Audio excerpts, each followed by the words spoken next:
Hello, everyone. Thank you for joining us for this webcast on ISACA career paths and certifications. My name is Jeff Peters, and I'll be moderating today's session. I'm going to introduce our guest, Chris, here in just a moment. But first, we'd like to take just a second to share a couple tips to make this a more interactive and engaging experience for everyone on the call today.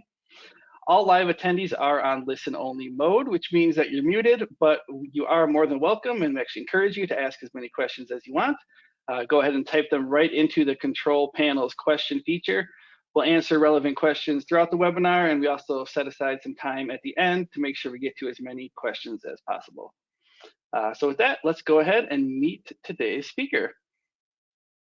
Chris DeMale is the Director of Channel Business Development at ISACA. He started there in 2017, representing ISACA's training services and software solutions. Today, his channel business represents over 30% of ISACA's revenue, representing over 500 partners across the globe, including Infosec. So prior to ISACA, Chris spent years as a director at Morningstar, where he provided technology consulting solutions to the financial services industry, and as an associate with Deutsche Bank.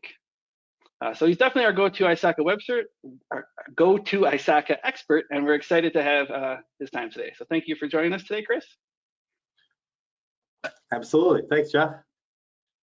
So yeah, just a quick outline before we jump into the presentation so everyone knows what to expect. We're going to go ahead and start with just a brief ISACA overview and talk a little bit about the organization. And then the bulk of the presentation today is going to be covering these 5 ISACA certifications, CISA, CISM, CRISC, CGEIT, and CDPSE, which is the new privacy certification that some of you guys may not be familiar with. Then we'll spend a couple of minutes talking about ISACA trainee resources, and then any time left at the end will be to answer any remaining questions that we didn't get to during the presentation here.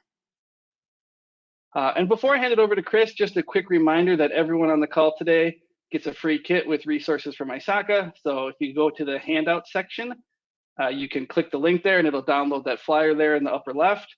That has links to get all the other additional downloads. There's brochures for different certifications. There's a guide to all the ISACA certifications that Chris is going to show you in just a second. Career infographic, all sorts of good stuff straight from ISACA. So feel free to check out that handout section, or if you're watching this on demand later, the URL where you can get that is listed on the screen there, infosecinstitute.com/forum/ISACA-career-kit, and you can get that information. With that, let's go ahead and jump into it. I will hand it over to Chris, and he can get us started with an ISACA overview. Fantastic. Thank you, Jeff. Thank you, Infosec, and thank you to everybody out there listening, wanting to learn more about ISACA and what we can do for you and for your career. Let's start with who ISACA is. So we are a global nonprofit professional association. So there's a lot of big words in there that have a lot of meaning to them. We have been established as the industry standard and even as job prerequisites for IS and IT audit, control, security, risk, privacy, governance, all wrapped into a concept that we call digital trust. And so this digital trust concept, we all need to trust each other. We need to trust the organizations that we work with. We need to trust our vendors. We need to be able to have trust in this entire ecosystem around us. And ISACA enables professionals like yourselves to be able to demonstrate that to the organizations that you work with. So as far as the history, we were established in 1969. So if you ever have an opportunity to attend an ISACA chapter meeting, sometimes you can find old books, old relics that are still around. One of my favorites said, from 1983, said, "Computer hacking. Will this exist in the future?" And of course, we all know that thanks to computer hacking, we're all gainfully employed, right? We've also seen that ISACA has grown to over 145,000 members in over 180 countries, with also over 220 chapters. So that means that no matter where you are, if you're an ISACA member, you can connect up to the community so that you can enhance your skills, develop your social capabilities, and even find gainful employment as you see fit within those areas. We offer 8 certifications today, as well as many certificate programs. which we'll talk about. And we are the owners of the COBIT IT. So if you use COBIT, no matter what version, whether COBIT 5, COBIT 2019, even COBIT 4.1 and earlier options, COBIT is a part of what we do here at ISACA and is ingrained within many of the certifications that you see here that are relevant to what we want to talk about here. So let's talk about those certifications. When you think about ISACA certifications, it's not my intent to present an eye chart to you here. So if you're excited about what's on this chart, which talks about each of our certifications and what are the requirements and prerequisites to obtain them, you'll see that here on this page. The 5 that are highlighted in red are the 5 that are offered today by Infosec. And I do want to mention that Infosec is one of our terrific partners, and in fact, they are on pace to be our #1 partner in the US in 2021. So if you're interested in learning about these certifications, you certainly come to the right place by looking to Infosec. What you'll see here, and I'll touch on these briefly before we go into depth, the CISA, the CISA, it's pronounced many different ways around the world, but the operative is the A around IT audit, right? So for many audit organizations, this is a requirement for various different roles and functions. The second one that we see on this list is the CRISC, right? And the operative here is the R for risk professionals, whether it's enterprise level risk, whether it's third-party risk, whether it's an IT risk focus. We've seen organizations have added a risk department within their organizations in order to encompass the fact that we are all facing risks and challenges that simply didn't even exist even 5 years ago.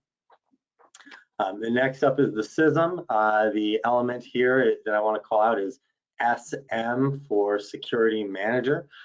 So this is a great cybersecurity and security certification, and it is management focused for those that are designing programs, for those that are responsible for creating tools for the organization. CISM is a terrific route to explore. The next is what we pronounce as CDPSE, CDPSE. The operative here is the P for privacy. Privacy has gained a lot of momentum over the last couple of years with GDPR and California's law, Ohio's law. Now more states and countries are coming out with their own version of how individuals' privacy can continue to be protected. CDPSE is a terrific way for you to demonstrate your expertise in it. And I also do want to call out as a minor on this, the end of it is an E for engineer. So for those that are actual privacy practitioners, if you're looking to become a privacy practitioner, this is an extremely new certification with a very, very high rate of adoption in the early going, speaking to ISACA's credibility and the excitement about privacy topics.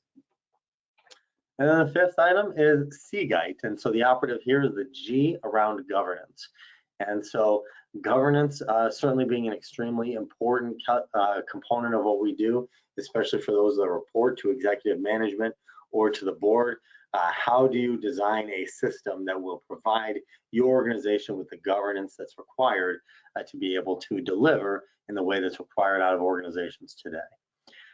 So those are the 5 certifications that we'll be talking about today, spending 5 to 10 minutes on each one. So if you do have questions, get them ready, send them out in the chat because we'll start digging into them right now. First, let's take a look at the CISA. And so of those 145,000 members of ISACA, about half of them have the CISA certification, Certified Information Systems Auditor. And as you can see, it is the gold standard for audit, control, and assurance. Many different organizations require it in order to be able to deliver certain types of capabilities and reports, and in addition to moving up to higher levels within those organizations.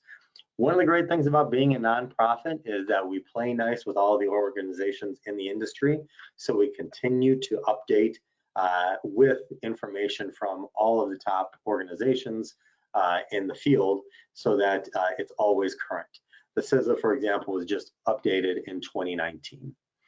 We see over on the right-hand side, these are topics that are interesting to you: information systems auditing, governance and management of IT, information systems acquisition, development and implementation, information systems operations and business resilience, and protection of information assets, with a major emphasis on data, as is appropriate in the world that we live in today. If these are topics that are interesting to you, we'd strongly recommend for you to take a look at the CISA and see what this can do for your career. And so let's talk about some of the numbers behind the CISA as well. So what we see, this has been around since 1978. There's currently been 151,000 of these cert holders over the course of the existence of this certification.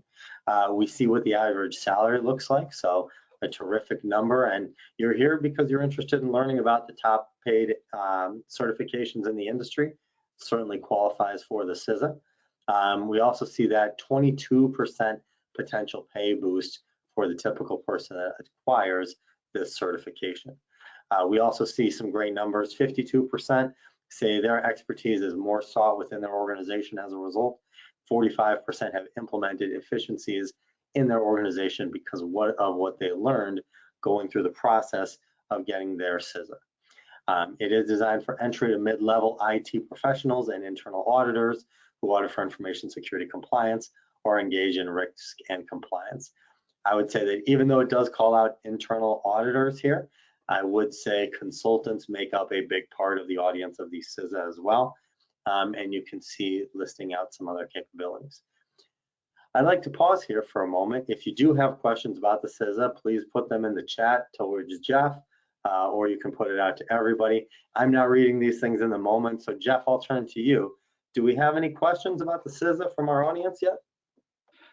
Yeah, we have a couple of questions coming in, and I encourage everyone to ask any question that you have. Put them in the question panel there. But the first question we have is, someone said you mentioned that some organizations require a CISA in order to sign off on specific reports. Can you let us know like what types of reports and which organizations you're referring to about that? Yeah, great question. So let's talk about the organizations first. So ISACA is highly tied in with the big four accounting firms, right? So that means PwC, Deloitte, EY, and KPMG, as well as what we call the mid-tier 15, the next terrific auditing organizations that we work with regularly and who continue to have this symbiotic IP exchange with ISACA to make sure that these are all cutting edge. So those are some examples of the organizations that are very commonly places that you would find CISAs. As far as what types of reports, typically this has to do with IT audit reports. So similar to on your typical audit report where you would need a CPA to be able to sign off on that, within IT audit, many of these organizations require someone to have a CISA or equivalent, which includes one or two other different options that are out there, including certifications from the Institute of Internal Auditors, the IIA, right? So those are just a few examples of the types of reports that that a CISA can sign off on, as well as in many of the organizations that I mentioned. In order to be promoted to a manager level and above, you need to be able to demonstrate certifications, including the CISA. Great question. Yeah, we have a few more questions coming in here. Cyril is asking, is CISA relevant for someone who wants to make a career in the SOC? Definitely. Yeah, great question. So for somebody that's looking to make a career in the SOC, CISA is a great solution. I would also say there are other ISACA certifications that are appropriate for that too. Most commonly, we find people taking the CISM, the CISM, for those that are looking to build out their career in the SOC. And that's the Security Operations Center for anybody that might not be familiar with that piece of lingo. So SOC means Security Operations Center. So as you might take you do need the ability to deliver on both audit and security in order to have an effective SOC. And so both of those certifications are a great way into that part of the organization to build out your career there. And we certainly know companies are investing heavily in their SOC today. Yeah, we have a couple of questions related to kind of career tracks. I'll combine them together. One person's asking if there's any suggestions for certifications in business continuity and any ways in which a business continuity professional can enter into the information systems auditing profile. And then another question, someone has 10 years in banking experience and is looking to change their career track and wondered which certification is, kind of the best, sort of easiest transition from banking into this type of role. Yeah, so those are great questions, and I would definitely take a look back at the previous asset around which certification is right for you as the answer to both of those questions, right? And so I do want to just call out, CISA is all about the A, audit. If you're excited about audit, CISA is great for you. If audit is not something that you're interested in, and maybe you're more interested in risk or governance, right? And business continuity, which is very closely related to risk and security and governance, then it's a question of which of those facets is the best fit for what you're looking for. And indeed, we do find many people, like you said, a 10-year career, they're looking to make a change. That was me too. If you saw the certification that I have what's called a CFA. It has nothing to do with IT. But here I am in IT because organizations have been putting more of their resources towards their IT focus than they were towards what I was doing previously, right? So it's a great idea. It's something that we see all the time, and these certifications can help you to maintain your same level that you're at in your career while also changing onto a different track into a place where organizations are assigning a lot of their resources.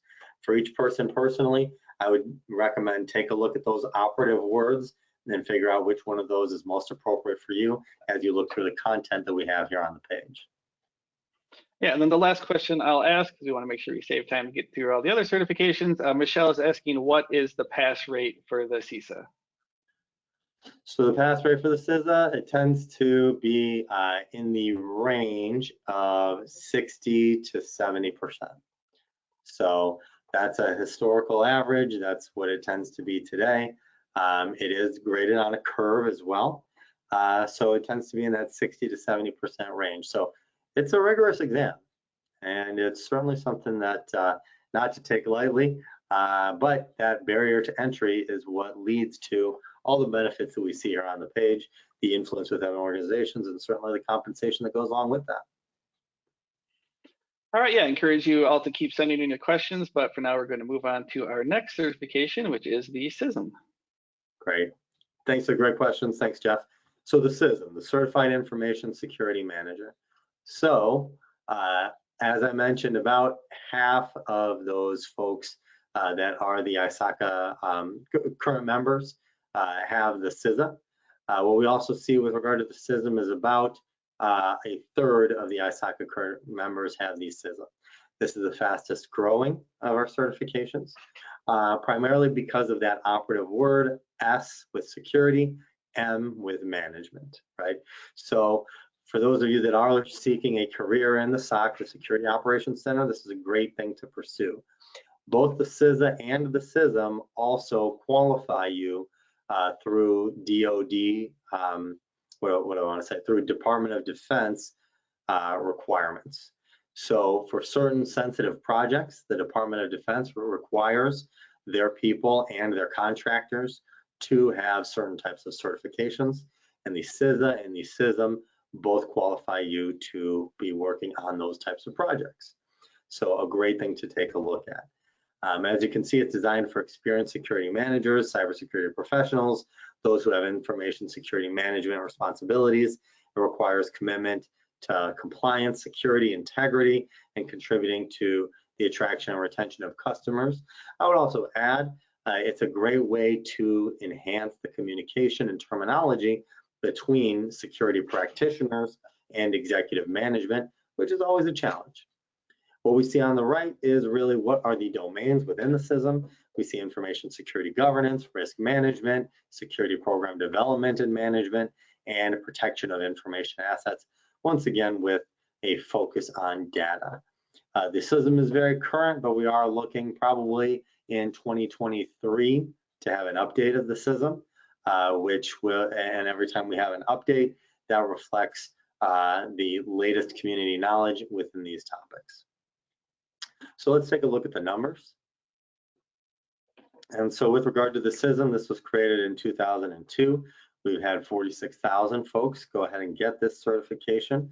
We see the average salary is actually significantly higher than what we saw with the CISA at about 127K. We've seen 42% increase in salary as people have used this certification to move to managerial roles.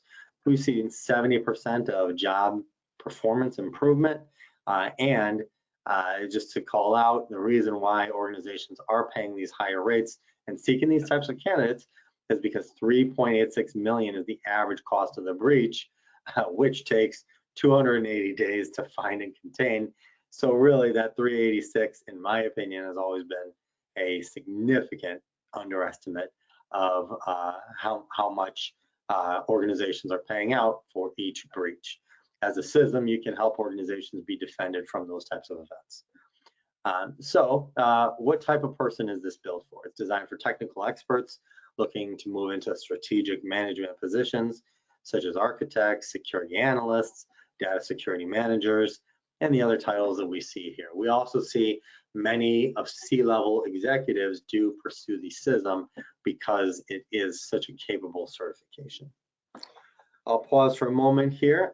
Jeff, do we have any questions coming in about the CISM?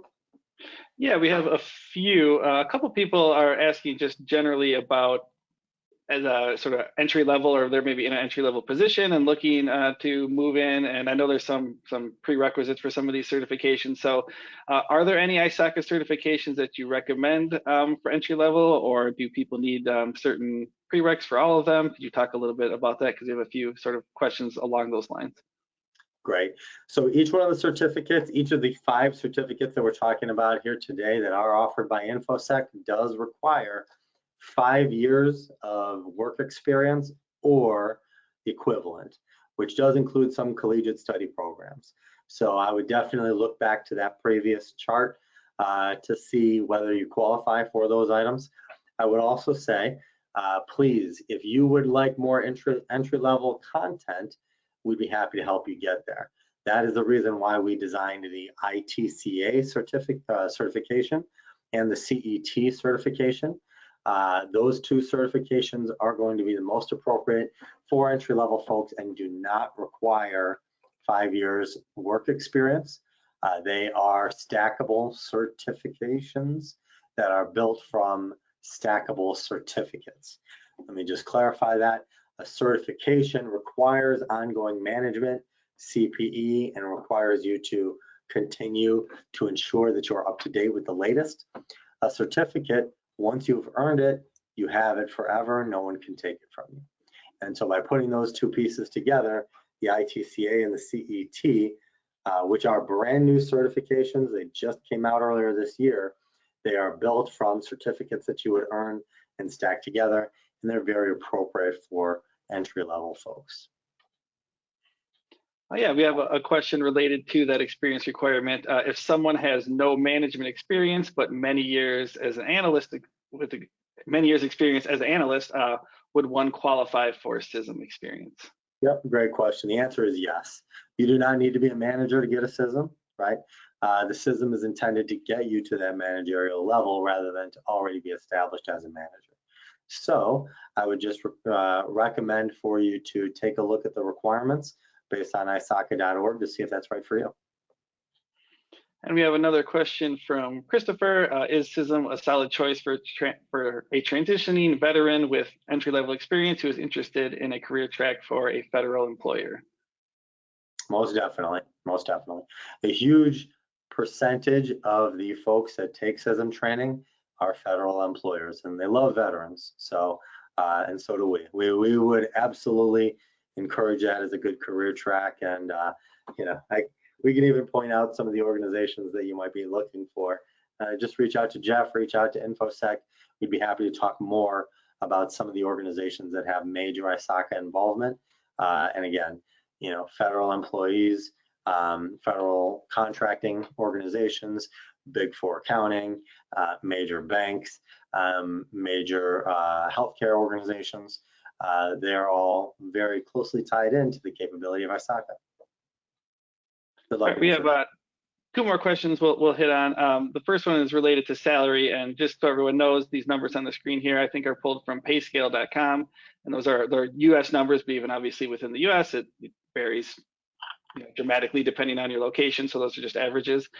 But we have some questions about, if you happen to know the average salary in India for a CISA professional or other professionals. And do you have any insights just kind of into salary in general for different ISACA certs and how they play in different markets? Yeah, great question. So I apologize, I don't know the number for India, but I think that you can probably search that up. I don't think that would be too difficult to find. And I would also recommend to look to your local chapters.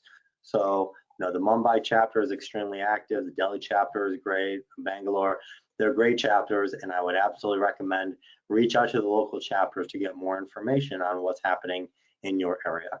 But I will say that the gain is pretty proportionate around the world. Does that make sense?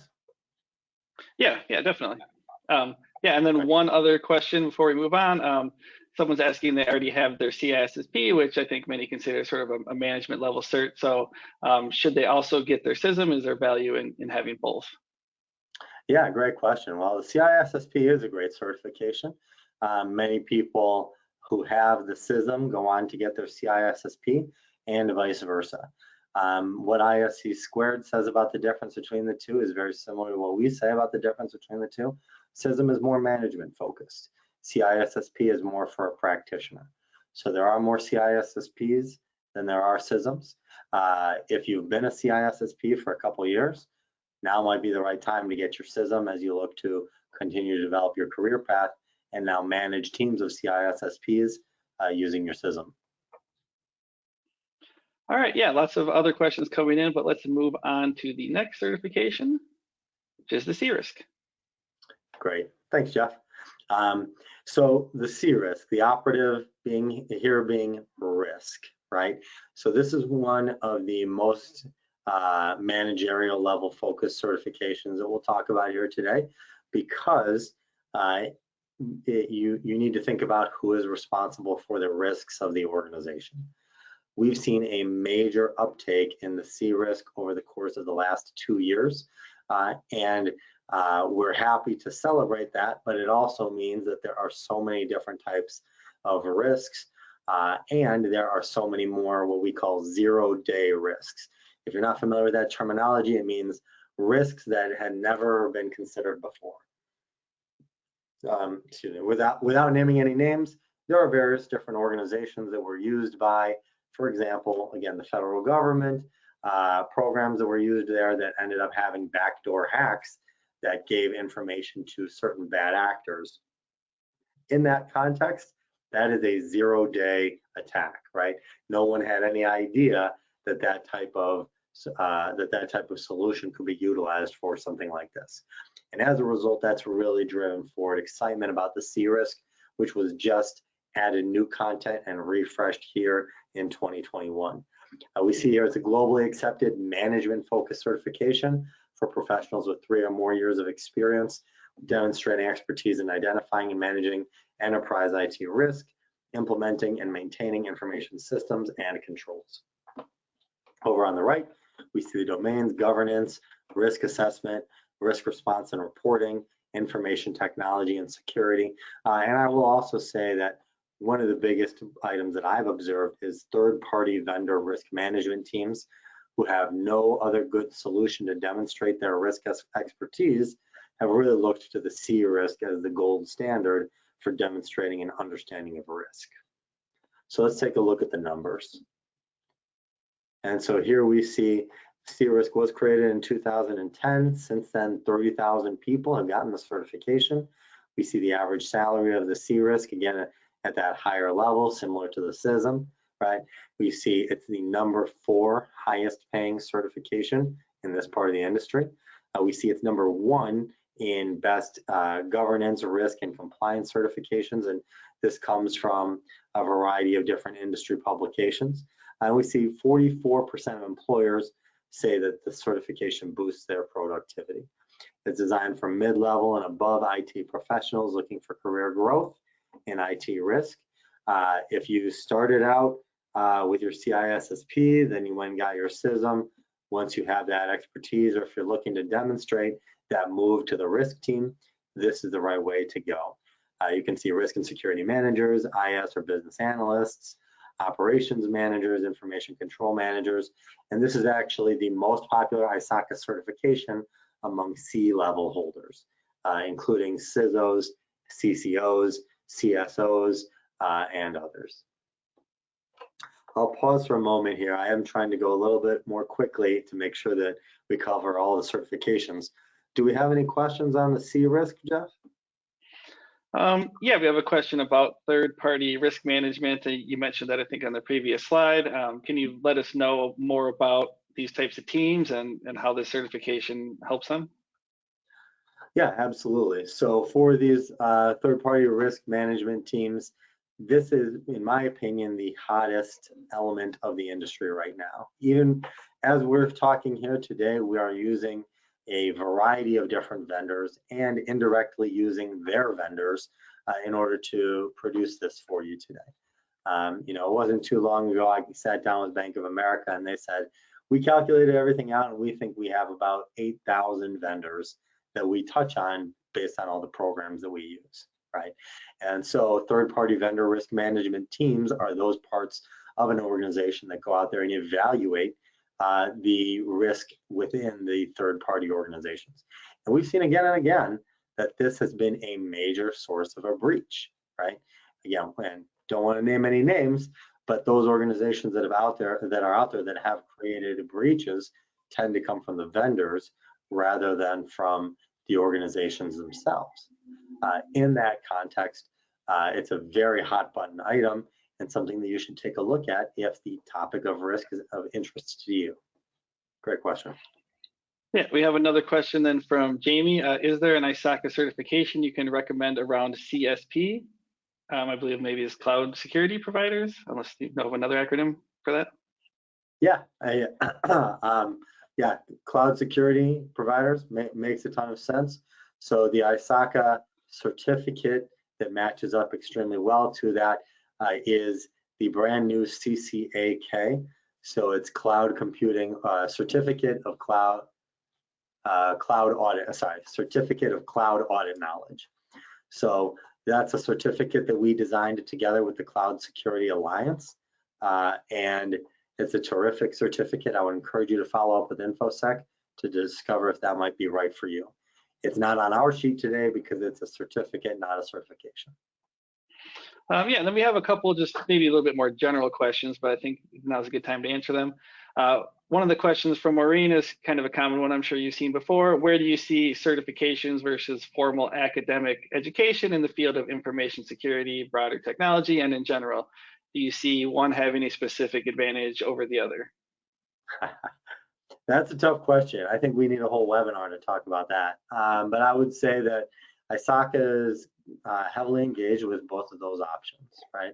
And we think the formal education is important. But what we've also observed is that once you've completed that formal education, then everybody's on to the professional certifications. So I will say that when we talk about audiences similar to the folks that are on our call here today, those folks are currently working, those folks who are working in an enterprise, it's not always feasible that any of us could leave the job that we work in today to go out there and to get additional formal education. If you can, fantastic. If you can't, professional certifications are a great way to gain the knowledge you need and demonstrate that you have that knowledge so you can be ready for the next role that you're looking to get. So they both play an important part. I wouldn't emphasize one over the other, but it matters what part of your career you're in today. Yeah, and then one more question that came in. Do you recommend joining ISACA before obtaining a certification? Are there any benefits to being a member if you're not currently a certification holder? Yeah, great question. Well, a couple different things, especially if you're looking to figure out what role is right for you. Now, for me personally, the way that I've observed people make decisions on what certifications to get is that they look out and see what is the role that they want and what are the certifications for the people in the role that they want, and then they go get that certification, right?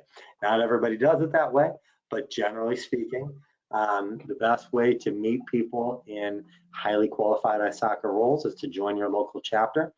There's dozens in the US alone, but certainly plenty around the world. As I mentioned, over 220 chapters. There's definitely one local to you, wherever you are, and we would recommend to start interacting with and getting to know those folks. If you're if you're here because you want a better job, you should start by inquiring over at the local chapters to see what they're looking for. And I'm sure it doesn't come as a surprise to anybody on this call that there is a huge demand for security professionals and for people that add to this concept of digital trust. Any of these certifications can be right for you, but the local chapters and connecting with people that you might like to work for and with is a great way to advance where you're at. Yeah, I think we can move on to the next certification now. We'll try to get to everyone's questions here at the end if we didn't answer them during the webinar, but now we can talk a little bit about the CGEIT certification. Yeah, terrific. Thanks, Jeff. So CGEIT, operative letter here is the G around governance. Again, one that is management and executive level focused, as well as those folks who are now on governance teams, which are becoming quite a popular thing in many different organizations by board requirements and executive level management. So the CGEIT recognizes professionals with 5 or more years of experience establishing and managing a framework for governance of IT, as well as serving in an advisory oversight role, right? So CGEIT is a terrific solution for this governance component where you are determining the rules by which the organization needs to operate. We see that on the right-hand side, governance and management of IT, strategic management, benefits realization, risk optimization, and resource optimization. The CGEIT also got a refresh in 2020. And so with that refresh, we've ensured that it is absolutely up to date with the latest concepts in governance that are extremely relevant to today's market.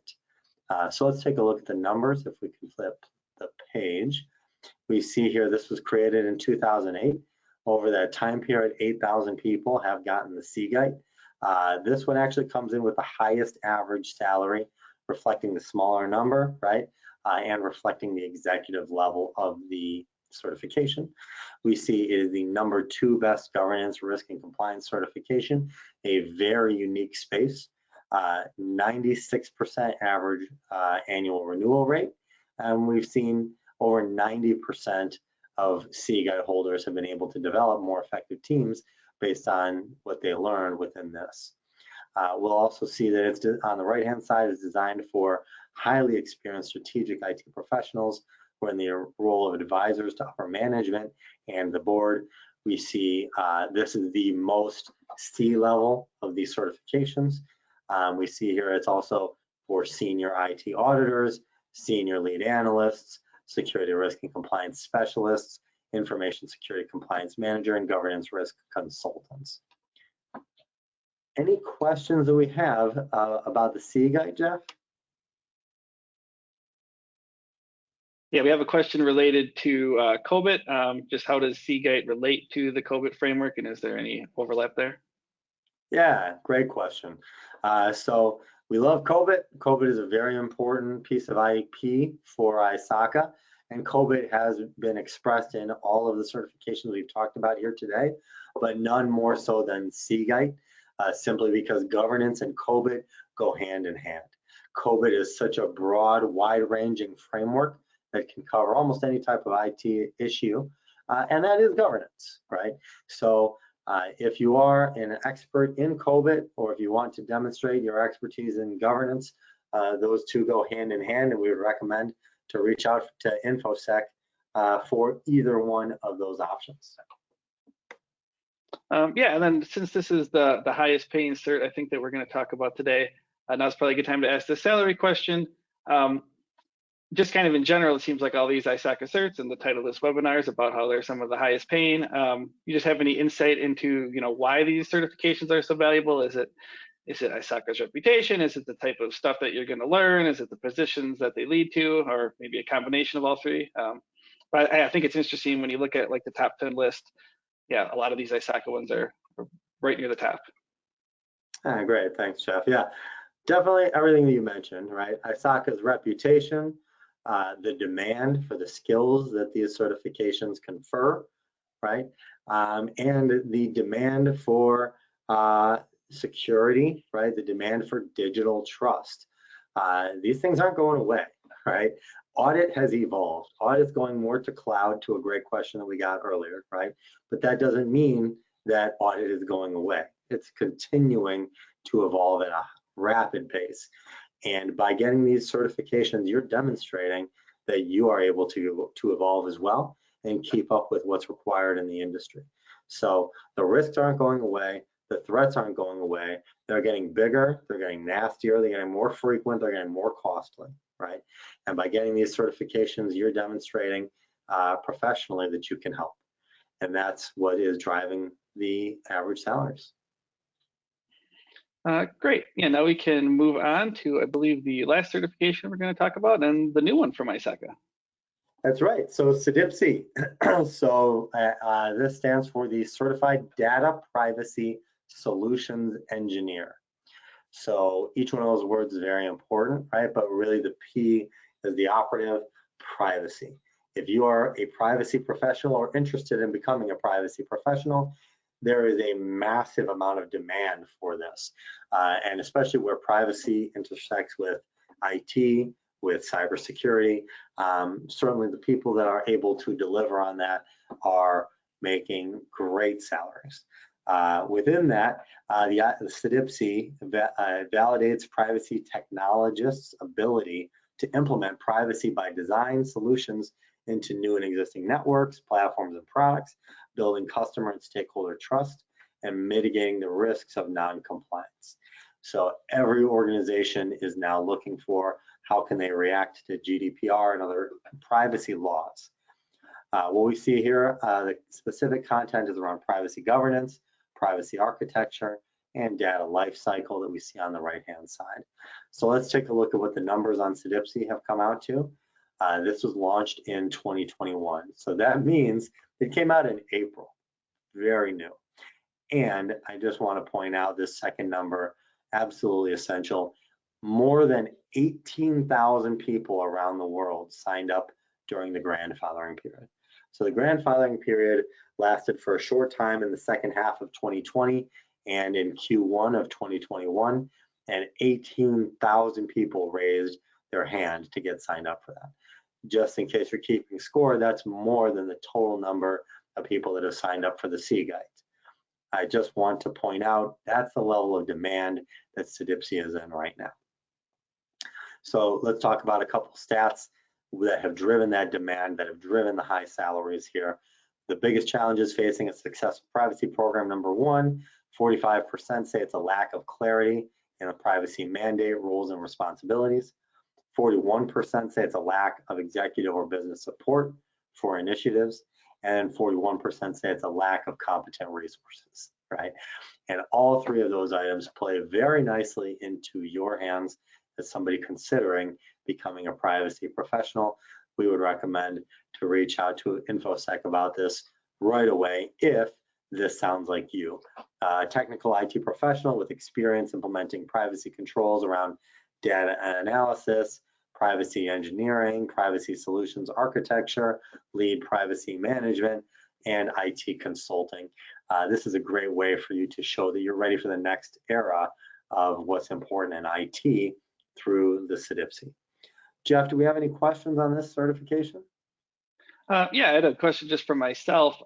Obviously, this is a new certification, and so I'm curious how ISACA as an org, decides, when they want to expand their offerings or include a new certification, and kind of what the process is around that, and maybe some of the behind-the-scenes discussions. It seems like obviously it's got to be a pretty big undertaking to develop a whole new certification. So why did you decide that now is the time for this one, and any thoughts there?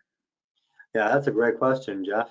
And so here at ISACA, I want to emphasize our position as a global nonprofit professional organization. So we rely heavily on the industry to tell us what's relevant, right? We look to what are organizations willing to pay for right now. We look for what organizations are paying out to professionals who have different types of certifications. And then we also look to what is the need, right? And as we put those things together, that's where we gather up SMEs, subject matter experts, where we start to have conversations around developing this type of content. One of the great things about ISACA certifications and what gives them so much power and relevance is that we have brought together the expertise of so many people in the industry who know what they're looking for, who can help us to make this as effective as possible. ISACA is all about the mission, and the mission is making sure that organizations and individuals are able to achieve their goals within IT. And that with that strategy in mind, that clearly has led us to CDPSE, the need for privacy certification, so that folks can demonstrate their capabilities here. Great. Yeah, we have another question that came in. Do you have a version of the CDPSE certification that is specific to certain regulations such as GDPR? Great question. Yeah, we get that question very frequently from the EU, where GDPR has had such a major impact, with significant fines being levied on organizations that failed in all the things that CDPSE enables you to do. So the design of CDPSE is to be neutral as to the local laws, right? So it will talk about GDPR and other requirements of that type, but the great benefit here is that it will familiarize you with how to address each of the different laws and jurisdictions in places that you might operate, so that if you're working for a global organization, you need to fulfill not just GDPR, but also every other privacy law of every other country in which your business operates. And therefore, it is built to be neutral from that standpoint, while also covering the requirements of major ones like GDPR. Yeah, and another question that came in is there a 5-year experience requirement for this certification as well? Yeah, great question. Yes, there is an experience requirement behind it. And just to be clear, it ranges between 3 and 5 years, depending on, you may have some other types of experience or education that can qualify you so that you only need 3 years. But I would point you to the website, take a look at what those requirements look like, and see if they're a match for your career. Yeah, and we also have a question about the grandfathering period. Can you talk more about that? Is that now over and everyone can sign up, or is that still ongoing? Or any thoughts there? Yep, the grandfathering period was a time during which those folks who were highly qualified were able to submit applications and be considered to receive the certification without taking the exam. If that sounds exciting to you, I'm sorry to say it is now over. But you can certainly take the training today with Infosec. Awesome. And since we've been talking about experience, we have a couple of questions related to, the 3 to 5 years experience requirement. So do you have to have that experience before you can even apply to take the exam, or, kind of how is that enforced? Yeah, great question. So you do not need the experience to take the training or the exam. And so it's actually quite common. Many organizations, many enterprises who take training of this type, they might train a whole team with, let's just say, CDPSE in this case. So they have 20 members of the team, but only 10 qualify as of today. That's fine. Those 10 will go on to get their CDPSE after completing the exam successfully. For the remaining folks, they'll go on to complete the exam successfully, but they'll need to wait to apply until after they have met the experience requirement. Great. Yeah, I know we have a few other questions, so we have about 10 minutes left. Feel free to submit any and all questions that you have, you want to get answered, whether it's about ISACA or just careers in general, and we can get to them. Yeah, I just wanted to take a quick moment before we get to the rest of your questions to talk about training, and I know we have some training questions that we can answer as well. So for those who are interested in getting one of these certifications, just wanted to mention again that Infosec is one of a few of the ISACA Elite Plus partners in the world, and we work closely with CRISC and the ISACA team to make sure that our training here at Infosec, anyone who signs up is going to receive the most effective and up-to-date certification prep, including official ISACA materials that have been independently assessed and all that good stuff. So if you're interested in learning more, there's really two ways that you can train for these ISACA certifications with Infosec. One of the great ways that I think a lot of people can benefit is an Infosec skills subscription. And the reason that's so great is it's only $34 a month, and you get unlimited access to all 130 plus role-based learning paths in there, including all these ISACA certifications that we're talking about, as well as other skills, things like, as you can see, ethical hacking or IT auditing, cybersecurity leadership, those type of learning paths. And then we also have hands-on cyber ranges. So once you learn those skills, you can actually put them into action and kind of build that hands-on experience. And then there's also certification practice exams, skill assessments, so that you can make sure you're fully prepared for your exam. So it's a great cost-effective way to train for ISACA certifications. The second option is we have Infosec Skills Live boot camps. Those are your more traditional, either go in person, or now a lot of times people do it live online. So you can do it from the comfort of your home and actually have the couple days of just live all-day instruction where you really dig into, like the CISA or the CISM or one of these different certifications. And one of the great benefits of that is it comes with an exam pass guarantee along with the live instruction. So what that means is if you fail your exam on the first attempt, as Chris said, I think it was like 60 or 70% pass rate, we actually will go ahead and give you an exam voucher so you can have a second chance at it for free, for no cost. So those are two ways that you can train. And if you want to learn more about Infosec skills, just go to the URL there, infosecinstitute.com/skills, and you can explore all those different boot camps or the subscription platform. So we do have some questions related to training. Jim had asked if there's any training that you recommend, like are there books available? I mean, obviously you can train with Infosec skills, but do you have any recommendations for people who are looking for different types of training options? Yeah, great. When it comes to training, the most important requirement would be to go to an accredited trainer. That is where we see the highest level of success of pass rates, right? Guys, it's painful when you take one of these certifications and you don't pass, right? You spent a lot of time and effort getting ready for it. You laid out your hard-earned money for it. And when you don't pass, it hurts. So we would absolutely recommend to go to an accredited training partner, and Infosec is a terrific one for you to turn to. If the training doesn't work out for your lifestyle, for your schedule, for your budget, then Infosec can still provide to you some components of what you would need in order to take the exam, or you can find those things at ISACA.org. But Infosec, being the highest level partner that is possible with ISACA, is often going to give you the best alternative. So, please examine what's out there and consider Infosec and what it is that you look to do to get trained up to take these certifications. Great. So I see we have a couple of questions left. We should have time to maybe answer some new ones. If anyone has anything on their mind they want to ask, feel free to submit it now.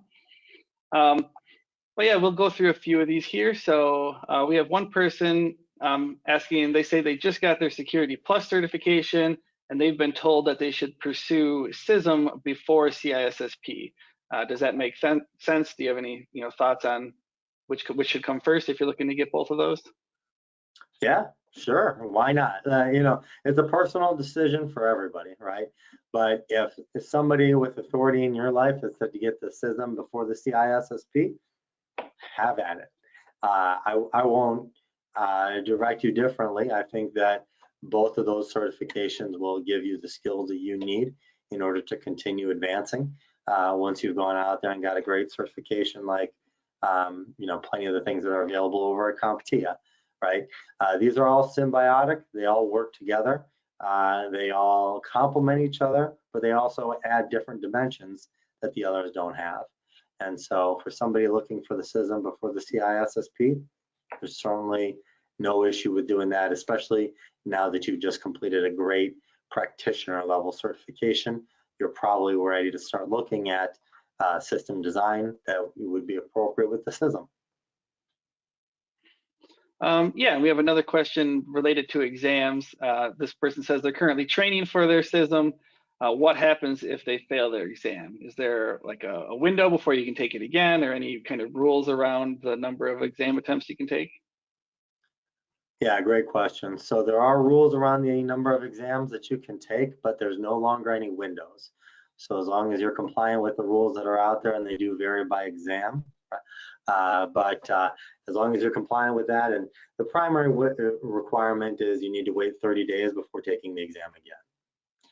And so outside of that, there's no specific windows. We do offer continuous testing that is delivered remotely so that you can take the exam from the convenience of your own home computer, as long as you have a webcam and the other requirements that are needed for that remote proctoring experience. Then we have a question from Christopher. He says, what are the differences between the two paths of earning certifications versus going through a certification program? And what are the benefits of getting both?